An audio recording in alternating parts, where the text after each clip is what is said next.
There it is. There it is, folks. New York Stock Exchange. It must be 4 o'clock on Wall Street. Market close. It must be 4 o'clock on Main Street because Bolling Show has just started. Take a look. It's a very strong day on Wall Street. 1,160 points. Again, it's not Wall Street. It's Main Street, folks. It's small businesses. Everyone will benefit from this. When the economy does better, when the markets do better, it's better for everyone. 1,150 higher in the Dow.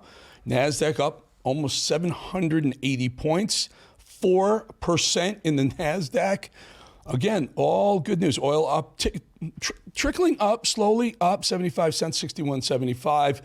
Gold also doing very well, still 3,223. There we go. Those are the numbers. And that VIX coming in nicely, coming in quieter. So again, this is all on the heels of President Trump and the folks who are negotiating deals coming through with a 90-day pause on the higher tariff, call it war, going on with China right now. Remember, China went to 100%. We went to 145%. China went to whatever.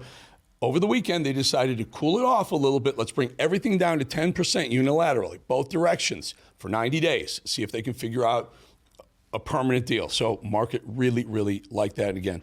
Very, very much stronger. And all those folks who are saying, oh, Bolling, you just like the stock market to go up. No, when the stock market goes up, everyone does better. People have their pension funds in the stock market, tied to the stock market.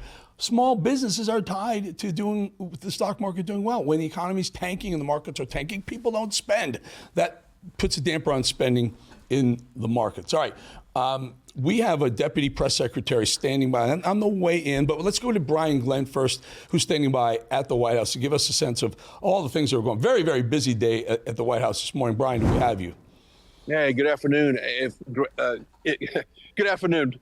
Eric, if you hear police sirens, I promise you they're not coming after me at all. It's police week here in D.C. kicks off today, so a lot of that activity is moving in front of the White House. But Eric, it was a very busy morning in the Oval Office. I mean, President Trump virtually dismantling Big Pharma, if you will, right in front of the American people, even truthing about it last night, talking about the big big executive order, rather, that he was going to sign that would be impactful to all Americans. And Eric, my biggest takeaway from this morning is, like, I'm just waiting for Democrats to come out and say they support Big Pharma now. Right. There's a huge play there, right?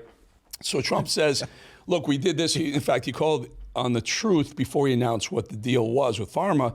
He said, my next truth would be the most consequential of his lifetime. And it came out that he was really putting the clamps on the amount of money Big Pharma can charge us Americans. Brian, it was fascinating. We're going to have a deputy press secretary coming up in a minute. We will ask him about it as well. But fascinating to see that for the same drug produced by the same company with the same packaging distributed in other countries, we're paying sometimes 3 and 4 times the price that they're paying in other countries.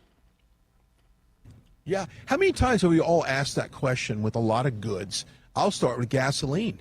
You know, they have a cost in producing it. Now, depending on what state you live in, you could have 54 cents a gallon, approximately, in California, tacked on to every single gallon of gas you pump. So, I mean, you can apply this metrics across the board with all goods, but why not start with pharmaceuticals, because it affects so many people? And think about how many seniors today will get a little bit of financial relief knowing that the next time they get that much-needed prescription drug, they're saving some money and not only continue to live a healthy life. So this is such a good thing what he did today. And there's a benefit to this, right? So this lowering prescription drug prices is it's probably a 99-1 issue. It's not, both sides of the aisle are for this. So while the left is defending MS-13 gang members being extradited out of the country, while they're defending that, Trump slips this in and says, you know what? This is going to be part of the big, beautiful bill. Go ahead, Democrats. Let me see you vote against lowering prescription drug prices. It's really brilliant politics as well as great policy. Yeah, Eric, I will say this. Republicans, let me see the Republicans that would come out and vote against this. Remind you, last week I got up on a soapbox and said I did not like what I saw of what's going on in the Senate right now, if you look at every single person in leadership position, and I'll give you one example, rules. Mitch McConnell sits on the Rules Committee, so anything that goes through the Senate's got to go through across his desk. So, last time I checked, and I got a pulse on that guy, he wasn't 100% MAGA, so I want to see how many Republicans are going to come out and vote against this as well, and not just this, but no tax on tips, overtime, Social Security. These are three big, huge campaign promises that the American people want, and it's not up to these Republicans to decide whether or not they want it. The American people want it. President Trump signed it, and it needs to happen. That's a brilliant strategy. Brian, really, really good having you. I appreciate your time, and God, so much going on. I don't even think you're going to get a break when he's off to the Middle East, but maybe.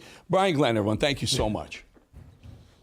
Thank you. Thanks, Eric. All right, folks. Now, let me just remind you, this morning, President Trump had a briefing before he jetted off to the Middle East. He's got some major meetings going on in the Middle East, Qatar and others.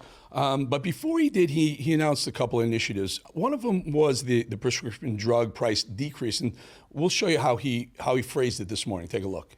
So for the first time in many years, we'll slash the cost of prescription drugs, and we will bring fairness to America. Drug prices will come down.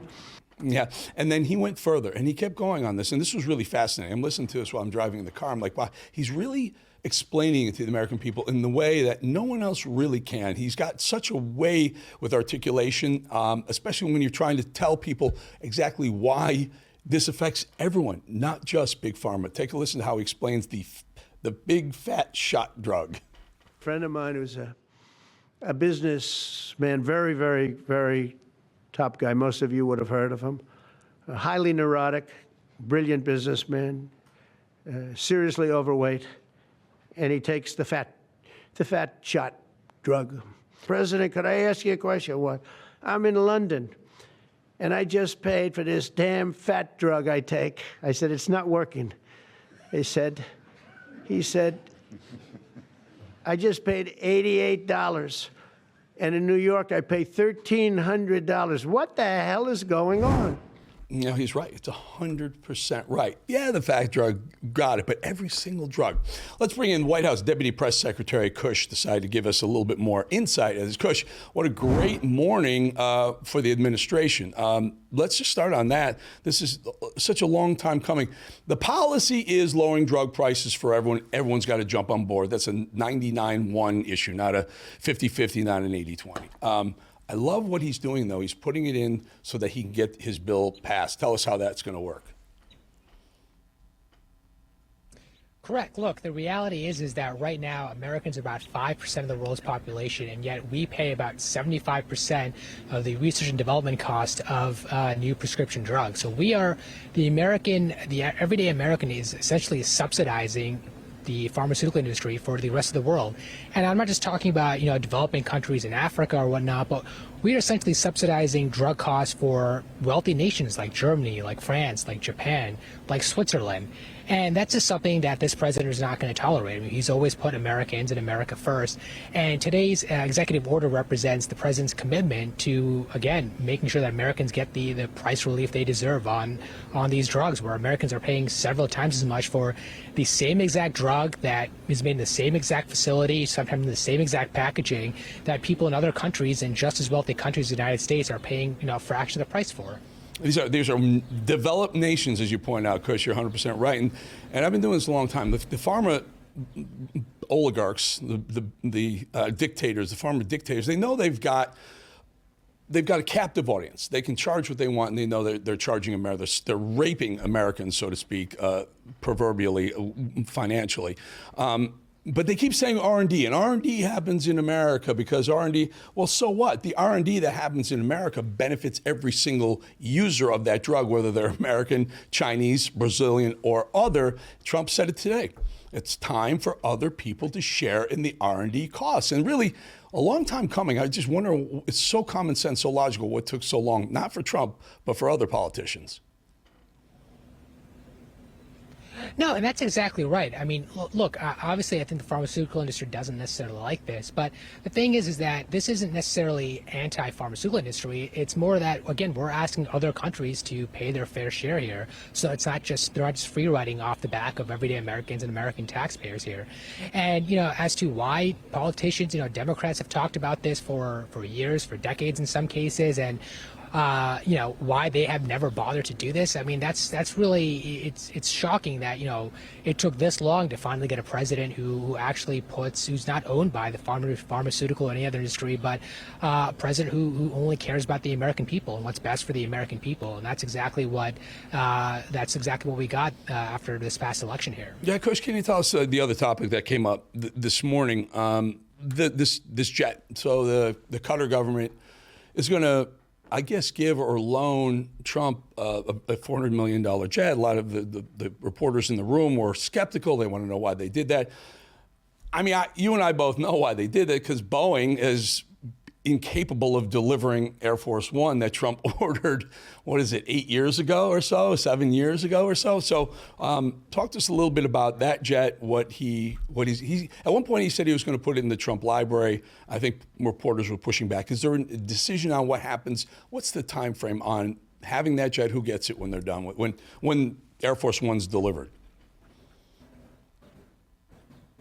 Look, the fact matter is that the mainstream media and Democrats are making this out to be that the Qatar is giving President Trump personally a new private jet for him to use on his own, and that's just not the case. I mean, they offered a jet to the Department of Defense for the government to use, and so again, this is a lot of media hysteria here. I think really. It's trying to take the wind out of this major announcement we had on drug pricing here today, where we're kind of engaging these sort of sideshow distraction stories, when in fact this president's focused not on enriching himself. He's the only president who's gotten poorer as a result of holding the highest office in the land here, the White House, and he's focused on delivering prosperity for everyday Americans. And so that's what we're focused on. That's what this president's focused on, and we're not going to let these sideshow distractions by the fake news media and Democrats sidetrack us from that. Of course, are there any other stated meetings that the president is looking at in the Middle East? I know he's talking about meeting with the Qatar government, but what are the other ones? And is it possible there's some sort of negotiation with Putin and Zelensky? Look, I think those discussions are always ongoing. I think as I'm sure you've seen the images of the president at the Vatican. He's personally invested in making sure that Russia and Ukraine come to a peace deal, so the senseless bloodshed comes to an end. And so I don't have anything specific here to tee up, but I think as the president is meeting with leaders across the Middle East here in Saudi Arabia and the UAE and Qatar, that he's constantly in touch with his team back here in the United States and over there with him to find a peace deal. As he just did between India and Pakistan, for instance. So it's something the president's focused on. I don't have any specifics here to tease for you just yet. Good. Okay. So final thought on the push to lower drug prices, which every American should be thrilled about. Just get us even. Just get us to the same prices that other developed nations are paying. Consumers in other developed nations are paying. I'm guessing you're going to get pushback from big pharma because they're rich oligarchs that want to keep their richness. And the other, maybe some folks, maybe even Republicans, who have taken money from big pharma in their election coffers. Right, and I think President Trump spoke to that during his his signing ceremony, where the pharmaceutical industry leaders, quietly will admit that the status quo is broken and it doesn't work for the American people. And again, it's not about penalizing any particular industry or something, but it's about making sure that there's a level playing ground here, that people, again, in perfectly wealthy developed countries like France and Germany aren't free riding off the backs of the American people and the American taxpayer here. It's about bringing that equality here while again delivering relief for the American people. So today is, I think, a big day, historic day. I think President Trump said on Truth yesterday he's going to have the most historic truth ever made, and I think it's panned out so far. So I think good things are in store for the American people under this president. I love this, Kush. I love the fact that he's put them in the corner. He put Democrats in the corner. They painted themselves in the corner, but he put them in the corner while they're off worrying about MS-13 gang members getting deported. he slips this in a bill that he wants passed, and he's going to dare them to vote against a bill that'll lower prescription drug prices. Final thought. Democrats are the party of MS-13 tax hikes and big pharma raising drug prices on everyday Americans. That's currently what the Democrats stand for. So I think the choice is pretty simple here on who the American people are with. All right, Kush Desai, appreciate Deputy Press Secretary. Appreciate your time, and what a great policy in lowering drug prices, Thanks, but politics to get the Democrats to have to vote against lowering drug prices if they don't want to pass this big, beautiful bill. Kush Desai, thank you so much. Thanks for having me. All right, folks, we'll be back in 2.5 minutes.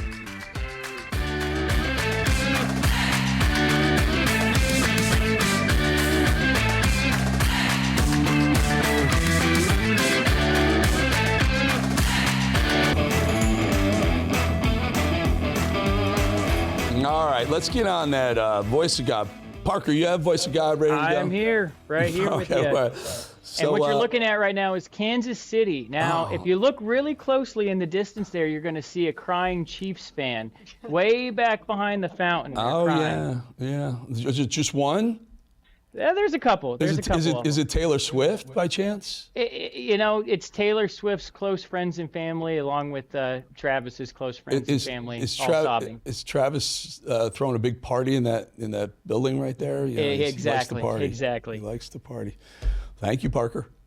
All right, let's bring in David Vardanyan. Now, he's the son of a Christian political prisoner, Ruben Vardanyan. Now, this is a very fascinating story, and I'll bring in David and let him explain to you exactly why and what happened to his father, how long he's been held and targeted. Go ahead, David. Tell us the story. Thank you for joining us. Tell us the story about your father and this ethnic cleansing that went on that he was a victim of or is a victim of. Thank you so much, Eric, for the opportunity to speak to your wide audience on an often forgotten and overlooked persecution of 120,000 Christians in a faraway land, but nonetheless, I think it's an important story. So my father, Ruben Vardanyan, is an Armenian humanitarian philanthropist who has been a political prisoner in Baku now for over 550 days. He was arrested on September 27th, 2023, during the mass exodus of ethnic Armenians of Nagorno-Karabakh, Christian Armenians from their ancestral homelands where they lived for thousands of years, in what many are calling an ethnic cleansing, and one of the worst persecutions of Christians in the 21st century. And he was arrested at the border points. He was the first, but unfortunately he's not the only one who was detained by Azerbaijan. There are 23 Armenian prisoners overall, 8 political prisoners who were all detained after the ethnic cleansing campaign. And unfortunately, the show trial is ongoing in a military tribunal against all international norms and in gross violation of international law that Azerbaijan has decided to ignore. So we remain very concerned, not only for my father, but also for all the Armenian prisoners that are being held. And David, may I just jump in? I don't mean to interrupt. I want to talk a little. Is it because of his nationality, Armenian, or is it because of his Christianity that he's being targeted, or is it both? And then again, we'll talk about what we can possibly, or what you can possibly do to help fix it. But what are they telling you, the family, why he's been incarcerated? Yeah, absolutely. I think that's a very important point. And, Armenians, many listeners would know, are very used to being prosecuted for their faith. We are the first Christian nation that adopted Christianity as a national religion and have been prosecuted for that for many, many centuries. And this is obviously no different. So what we've seen is that there is a wide campaign to eradicate Christian heritage sites in Nagorno-Karabakh, to remove any claim that Armenians may have to live in that land. And my father, being an Armenian Christian, publicly voiced his criticism of this discrimination. And he was personally targeted by Azerbaijan for that, for standing up for the rights of a Christian minority group.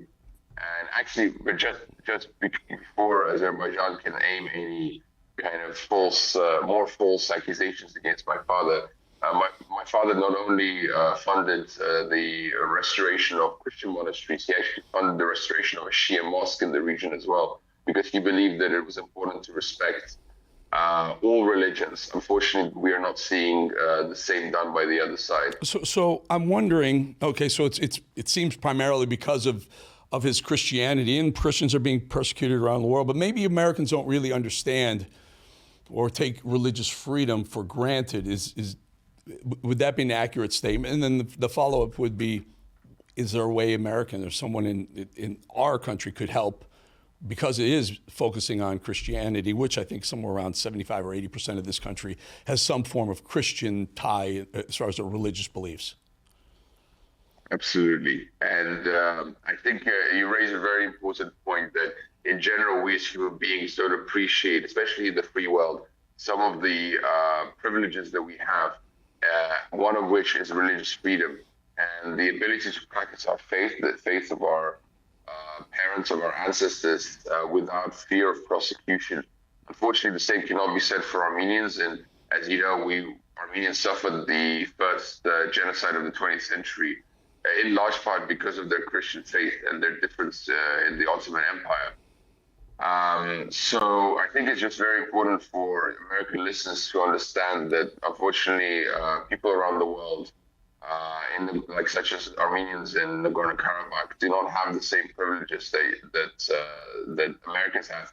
What I will say, though, is that Americans also have an amazing history in the region of saving persecuted Christians. And actually, I am alive today thanks to the Christian missionaries who set up an orphanage that took in my great-grandfather during the Armenian genocide, and the Near East Relief Fund, which raised over $1.9 billion for Armenian refugees, again, in the beginning of the 20th century. So there is definitely a precedent for Americans stepping up and being kind of a leader in standing up for the rights of persecuted Christian people who were often forgotten by the world. David, a new pope. A new pope, sometimes a new regime is open to new ideas. Maybe this has been something that's been on, on your mind, but maybe not his and theirs. Maybe you hit up the new Pope Leo the 14th, see if you can maybe get a little bit of help, relief from there. And I'm certainly guessing there's a lot of influence right now with the new pope. Final thought before we let you go: what you think we could do, Americans could do to help you and other Christians who are being persecuted. Absolutely. I think the Vatican has a very important role to play, especially given their mandates and their kind of purpose to protect Christians around the world. But what I want to say in terms of the potential resolution to this, we were obviously deeply disillusioned by the stance that the Biden administration took in regards to the Azeri-Armenian relationship, where there was this false sense of equivalency and they tried to play both sides. I think President Trump spoke very eloquently, first of all, on Truth Social regarding this matter in the election campaign. And later we got the confirmation from NSA Mike Waltz and others that the release of the prisoners is a very important precondition to a long-lasting peace between Azerbaijan and Armenia that everyone wants. And I think President Trump personally is probably the only person in the world who has shown it in places like India, Pakistan, Israel, Gaza, Russia, Ukraine, that he's the one who's standing up for peace around the world. He has an amazing capacity to take up things that you never thought he would take up, and this may just be one of them. We wish you the best, and you'll keep us informed. David Vardanyan, thank you so much. Thank you, Eric. Thank you for the time. All right, folks, before we hit the break, just want to remind you all, I have a podcast and YouTube page, by the way. They're updated daily. You can watch the show, of course, wherever you want to. But you must subscribe. They'll send you stuff that's not even on the show. Other stuff. I can say things I can't say on cable television. Subscribe right there. Any one of those, all of them. It's always free. Be back in 2.5 minutes.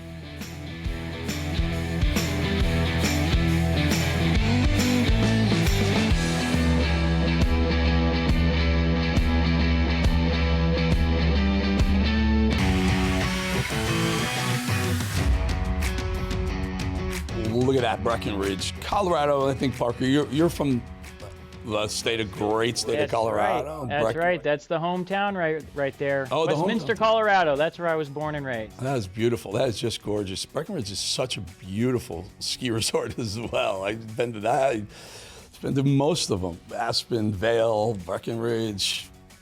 Oh God, there's so many great places. What was a Winter Park? Isn't that where they have night skiing with the lights? Winter Park, yeah, night skiing. It's fantastic. Great place.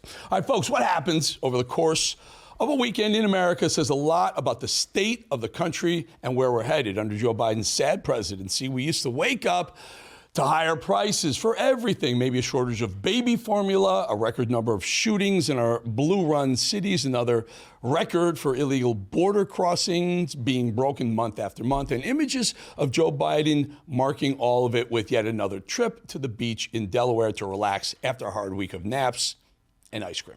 In a single weekend, President Trump brokered a meeting between Russia and Ukraine. He helped usher a ceasefire between India and Pakistan. And he had a few extra minutes to announce a trade deal with China. He clamped down on the pharma industry's massive profits. And just for good measure, he got the final hostage released, the American hostage, from Hamas. Did I miss anything? I don't think so. Well, maybe. We headed into the weekend. By the way, there's more time. We headed into the weekend with more violence and lawlessness, as expected, on the part of Democrats who have no interest in protecting Americans. At a New Jersey detention facility housing violent MS-13 gang members, rapists, murderers, human traffickers, basically the left's favorite humans ever. An angry mob of U.S. congressional members, Democrats, and a Democrat Newark mayor, Raz Baraka, stormed that building desperate for attention and their favorite activity of freeing criminals back onto our streets. Congresswoman LaMonica McIver, the lady you'll see in red jacket in just a moment, thanks to ICE body cam footage, was among the Democrat rat pack that headed to, quote, inspect the Delaney Hall detention facility when, as expected, violence broke out.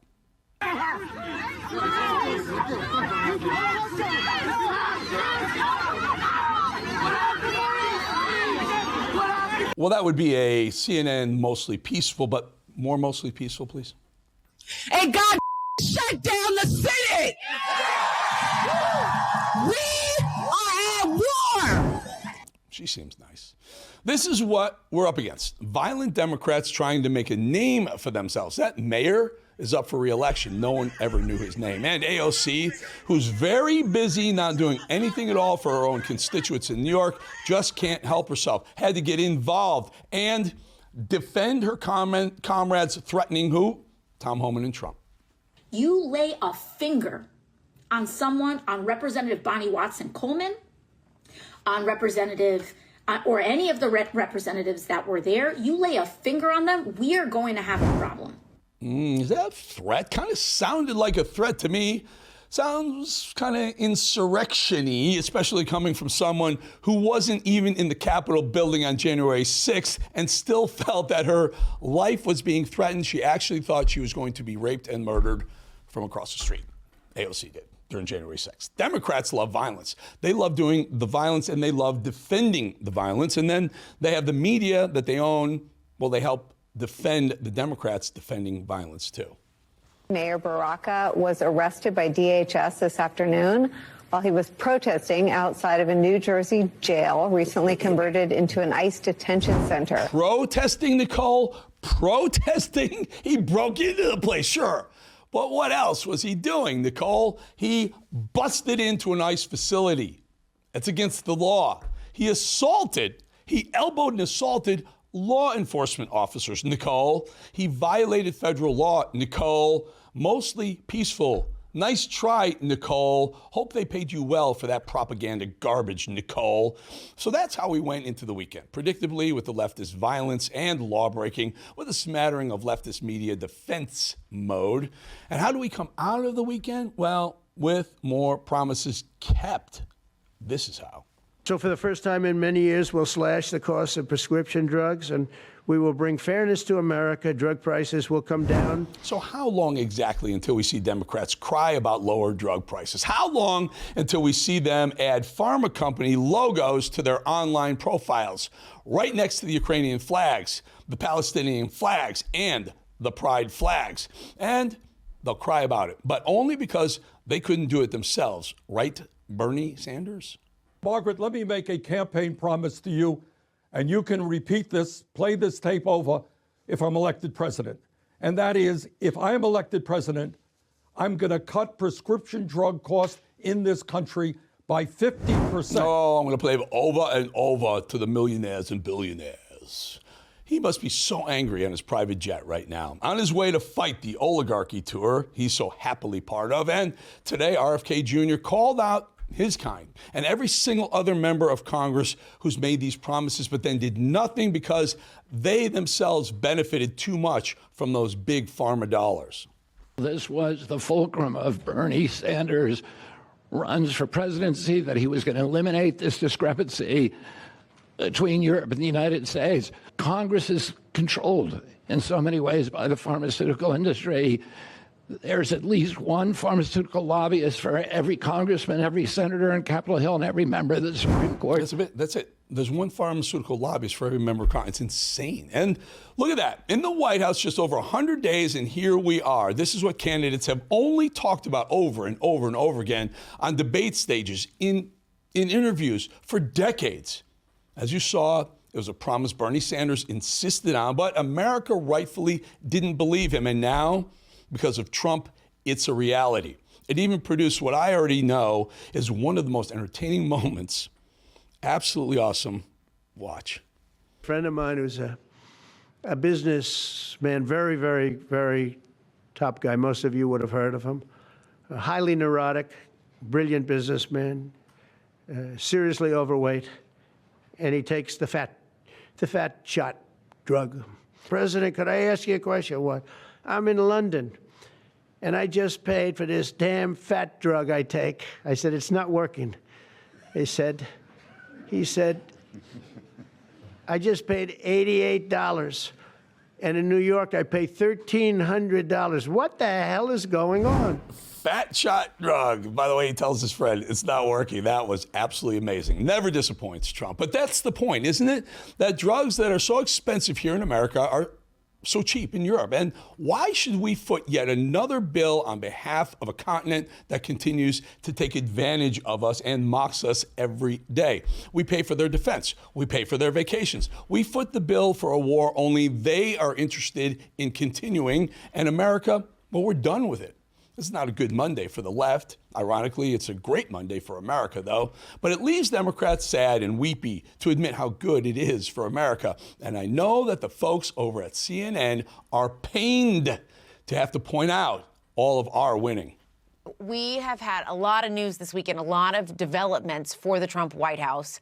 The last known living American hostage in Gaza is set to be released. Progress on trade with China, this ceasefire between India and Pakistan, and now possible face-to-face talks between Zelensky and Putin for the first time since Russia invaded Ukraine. Ooh, that must have hurt real bad over at CNN. So the big question of the week is this. As we watch an American hostage being freed from Hamas, as we watch markets skyrocket because of a deal with China, as we watch the skies go quiet without rocket launches, as we watch drug prices trickle down, I wonder how the Democrats will turn those achievements into violence, because you know they will. Nothing enrages the left like actual progress by Trump. Not the kind they believe in that leads to child sex change operations and cities overrun with violent illegal aliens. Not that kind, but real progress.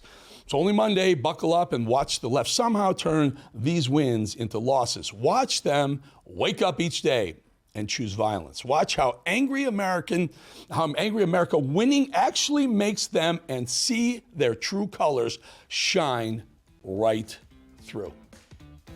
Back in 2.5.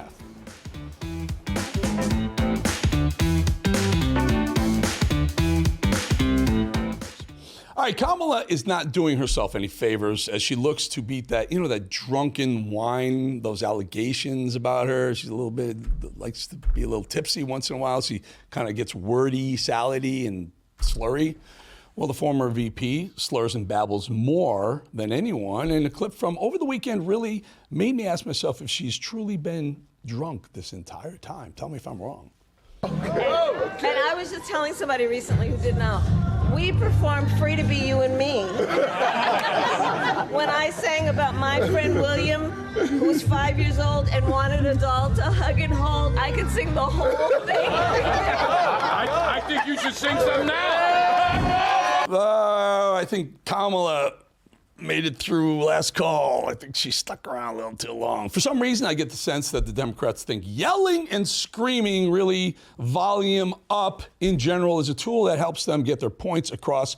Unfortunately, it's actually quite the opposite. Nothing, and I mean really nothing, is worse than the shriek of a whiny liberal Democrat congresswoman like LaMonica McIver, the same lady who stormed that ICE detention center and assaulted multiple officers for whatever reason. She was handed a microphone over the weekend, and here's how it went.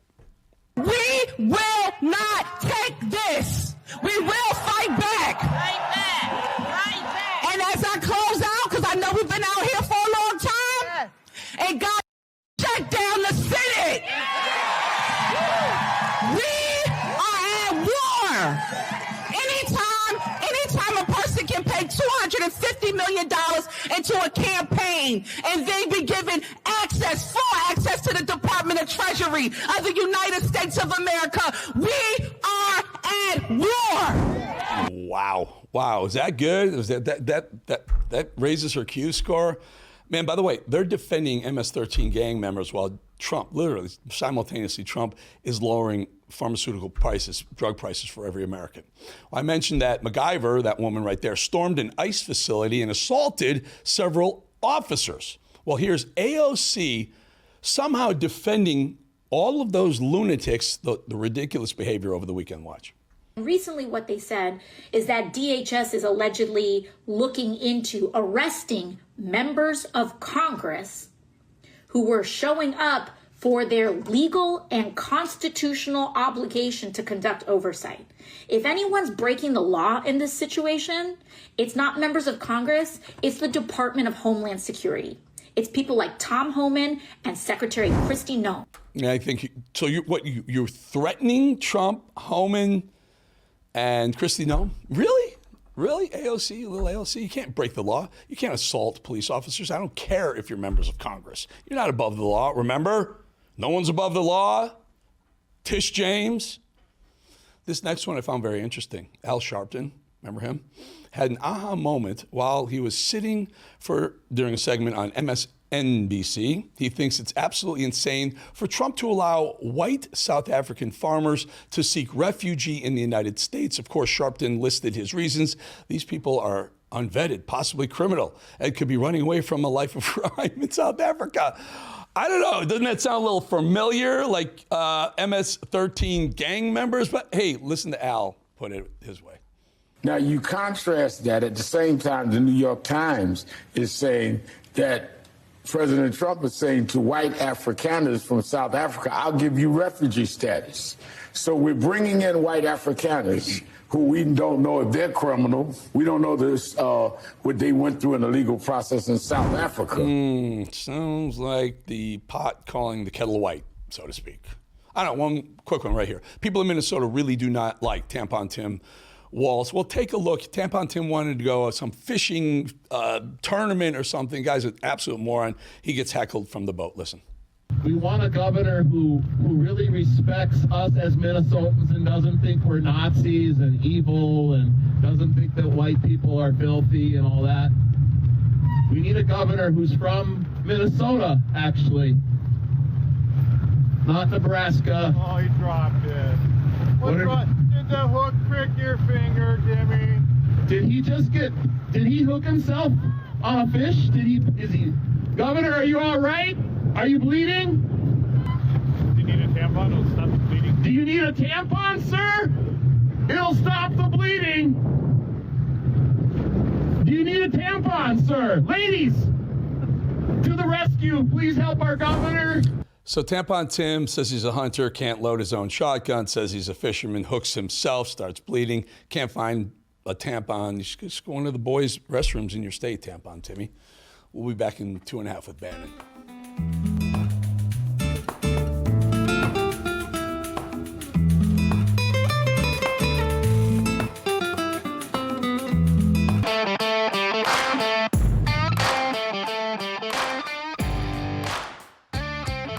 All right, Parker. What's? Yes, sir. I see a bird in the nest. This is the Osprey Cam. Do we know where that is? Gloucester, Massachusetts. Gloucester, and it's a tough one to say. Gloucester. All the words, all the places out there have very interesting names. What's Worcester? Isn't Worcester? It's actually Worcester, and it's Gloucester, Peabody. Let's bring in Mr. Steve Bannon. Mr. Steve Bannon, before we bring you in, I just want to show the folks, I'll bring you in, show the folks a nice little letter I got from the President of the United States. Can you throw that up there? It's just, hey, thanks, Eric. I just said, look, at 99 days, I had given, I believe, in the New York Times a quote saying that Trump has done more in 100 days than any other president has done in full terms, if not 8 years, double full terms. And he sent a nice note. Anyway, let's bring in Mr. Steve. Steve, what a morning, huh? I mean, as the Democrats are talking about defending MS-13 members, storming ICE detention centers, trying to defend more rapists and murderers who are detained there, Trump puts out probably a 90-10 issue of lowering drug prices for all Americans. Great policy, but also great politics, right? Amazing. And that's after the 3 a.m. we were up covering and pushing out on social media and live streaming the 3 a.m. Eastern Daylight press conference from Geneva of Secretary Bessent and Ambassador Jameson Greer, who are over there negotiating at least the first stage with the Chinese Communist Party. I mean, historic day. And President Trump, as you know, Eric, he gave that, it had to be 30 minutes of just intense, get everybody up to speed on what's happening, and they took questions from the press. So you compare that to, the only thing they've got going for them to slow Trump down is these courts. Other than that, it's a clown show. So look over the weekend, what was it, 72 hours, he gets an American hostage release from Hamas. He gets the Chinese deal, at least a 90-day pause on the deal or time to negotiate. The market reacts up 1,100 points today. Thank you very much. He proposes this price decrease on all drugs. Made so much sense. And then potentially, Steve, are you hearing that there may be some sort of brokered meeting with Zelensky and Putin too? Well, he mentioned that, he threw out in his press briefing or his press avail that he heard there's a meeting on Thursday, which is supposed to be in Turkey, at least for the ceasefire. And he said, hey, if I'm in the neighborhood, maybe I'd drop by. So you never know. President Trump's everywhere on the three verticals, ending the kinetic part of the Third World War, getting this budget mess. They put out some first cut numbers today that people start to get their arms around. And, of course, fighting the courts nonstop. In fact, we're going to have Mike Davis on here exactly for that and some other issues going on with legal. But I've never seen anything like it. I mean, every day he's putting out, as you said in your quote in the New York Times, he's doing more in a week than guys like Clinton did in 8 years. It's pretty extraordinary. And it's I can tell you, I know you live and breathe this here at the War Room we do. It's tough to cover. It's so much. I mean, this weekend we were up 24/7 just to keep up, just to keep ahead of him in the audience, sir. I know. What's your A block? Is it there's a tariff kind of temporary deal. There's a tariff deal on the table. There's a hostage release. The drug prices are coming down. But I specifically love this pharma deal because he's forcing Democrats to vote against lowering drug prices for everybody in America. Well, I'd love that Bobby Kennedy stood up as a part of the royalty of the Democratic Party and said, hey, as a Democrat, we've been trying to do this for decade after decade after decade, never did it. And he called Bernie Sanders out by name. He says, hey, you ran on this dude. Biden didn't do it. No Democrats ever done it. President Trump right there in the Oval. And folks should understand the West Wing is basically bought and paid for by Big Pharma. So that's President Trump standing up and throwing down hard. He's throwing down hard on the tech oligarchs. He's throwing down hard on Big Pharma. It's just absolutely extraordinary, Eric. You are so right, Bannon. You are so right. The top donors of last presidential cycle, Biden to Schumer to Pelosi, the top donors.